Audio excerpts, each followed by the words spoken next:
तो आज रेनेटस वेलनेस क्यों इतना कामयाब हो पाया है? क्योंकि आज भारत में हवा भी प्रदूषित है, पानी भी प्रदूषित है, भोजन भी प्रदूषित है। 6 करोड़ 84 लाख से ज्यादा लोग डायबिटीज के पेशेंट है पूरे भारतवर्ष में, आप जानते हैं।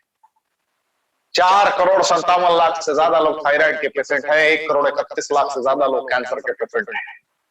जब हर घर में बीमार है तो उसके साथ एक रियलिटी और भी है कि हर घर में बेरोजगार भी। 1 करोड़ 20 लाख से ज्यादा ग्रेजुएट एवरी ईयर नौकरी की तलाश में खड़े हो जाते हैं। रियलिटी यह है कि पूरा कॉर्पोरेट और गवर्नमेंट भी कनेक्ट हो जाए तो 20 लाख 22 लाख से ज्यादा को भी नौकरी नहीं दे सकती, 20 लाख को भी प्रॉपर वे में नौकरी नहीं दे सकती। यानी कि लगभग आंकड़ा है 1 करोड़ लोग या तो कंप्लीट बेरोजगार आप कह सकते हैं या अंडर एम्प्लॉयड कह सकते हैं। यानी कि काबिलियत लाख रुपए कमाने की होती है और मजबूर हो जाते हैं 20 लाख 20,000 25,000 10,000 की नौकरी करने के लिए। ये रियलिटी है हिंदुस्तान की। और इस दरमियान जब कहा जाता है कि बगैर पूंजी के पूंजीपति बनने का आपके पास मौका है, तो बहुत सारे लोग दलीलें भी देते हैं, बहुत सारे लोग ज्ञान भी देते हैं। तो रेनेडस कामयाब क्यों हुआ? इतना फास्टेस्ट ग्रोइंग फेज में पहुंचने का रीजन क्या रहा? कुछ लोगों ने लॉकडाउन के फेज में प्रारंभ किया और अभी उनकी इनकम 10 लाख रुपए महीने तक की पहुंच गई है। किस कारण से? तो मैं आपको बताना चाहूंगा। इसके जो इंग्रेडिएंट्स हैं, इसके अंदर जो fruit root berry cherry mushroom leaf तक कंपनी से डाला गया है, जिसमें 9 इंग्रेडिएंट्स समाहित हैं। वो 9 इंग्रेडिएंट्स आपके रोग प्रतिरोधक क्षमता को, आपके इम्यूनिटी को ऑप्टिमम लेवल पे पहुंचा देता है। जिन वजहों से शरीर में बीमारियां होती हैं, उन वजहों को नस्तो-नाबूद करने का यह कार्य करता है। एग्जाम्पल, डायबिटीज क्यों होता है? डायबिटीज इसलिए होता है क्योंकि पैनक्रियास इंसुलिन बनाना बंद कर चुका होता है, बीटा सेल डेड होता है। और बीटा सेल को रीजनरेटिंग मोड में लाना ऑलमोस्ट इम्पॉसिबल है। और बीटा सेल को रीजनरेटिंग मोड में लाने के लिए आपके सेल का सफाई जरूरी है, यानी कि कोशिकाओं का निवृत्तिकरण जरूरी है, सफाई प्रॉपर वे में जरूरी है। तो इसके साइबेरियन जिनसेंग में, ब्लैक करंट में, मैंगोस्टीन में ये क्वालिटी है कि एक एक सेल को रिवॉश कर सकता है, वो धो सकता है। एक एक सेल को रीहील कर सकता है, यानी कि जो डैमेज एलिमेंट से उसको भर सकता है। एक एक सेल को रीजनरेट भी कर सकता है। तो ये 3 क्वालिटी जिसके अंदर है, आप इमेजिन करें वो क्या रुख इख्तियार कर सकता है आपके शरीर में प्रवेश करने के उपरांत। और सबसे बड़ी बात है कि ये दवाइयां नहीं है, ये 100% नेचुरल सप्लीमेंट है। इसे बनाया किसी इंसान ने नहीं है, पहचाना इंसान ने है। जो आज फर्स्ट टाइम आया है, मैं उनको बताना चाहूंगा क्यों ये इतना कहर ढा रहा, क्यों पूरे भारतवर्ष में लोगों को बीमारी से बाहर निकाल रहा है और बेरोजगारों को बना रहा है। इसका एक आंकड़ा है आपके सवाल। हेल्थ रेशियो पे बात करते हैं। 5% ही लोग ऐसे हैं जो 100% कह सकते हैं कि मैं fit, I am 100% fit, just because of exercise, meditation, healthy diet. Multiple reasons हो सकते हैं। सही खान पान, डेली बेसिस पे एक्सरसाइज करना, अपने ऊपर वक्त देना, बहुत सारे रीजन हो सकते हैं। लेकिन ऐसे कैटेगरी के 5% ही लोग, 80% लोग ऐसे हैं जो करते ही रहते हैं। यानी किसी को डायबिटीज है तो किसी को बीपी वाले मिल जाएंगे, कोई हैवी वेट के कारण परेशान है तो किसी का वेट ही नहीं बढ़ रहा है, कोई थायराइड के कारण परेशान।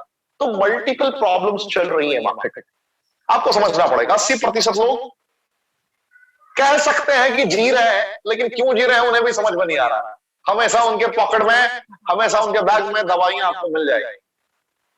सूर्य की पहली किरण से उनकी दवाइयां प्रारंभ होती है और रात्रि की पहली बेला तक उनको दवाइयां खत्म करनी नहीं थी। ये उनका डेली का रूटीन है। जीवन के आखिरी सांस तक वो दवाइयां ही दवाइयां लेते रहते हैं। ऐसी कहानियां 80% लोगों की। और 15% लोग ऐसे हालत में हैं पूरे भारतवर्ष में जो बेड से अब उठ ही नहीं सकते, बेड से उठ नहीं सकते।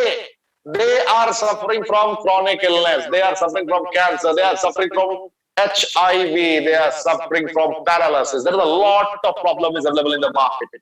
बहुत सारी चुनौतियां, बहुत सारी समस्या उपलब्ध है। जो आपके आसपास भी बहुत सारे ऐसे लोग होंगे जो इन समस्याओं से पीड़ित होंगे, जो जीवन की आखिरी घड़ियां गिन रहे होंगे। कार्डियोवास्कुलर हेल्थ, मल्टीपल प्रॉब्लम से, न्यूरो रिलेटेड चैलेंजेस, ना जाने कितनी समस्याएं हैं। इतनी बीमारियों का नाम तो ना मुझे याद है ना आपको याद होगा, उससे कई गुना ज्यादा बीमारियां हैं मार्केट में। तो ऐसा क्या है, रीजन क्या है, कैसे ये हो रहा है? What is the reason that 95% people are suffering from diseases? क्या कारण है? आपको भी पता है, हवा, भोजन, पानी तीनों प्रदूषित है।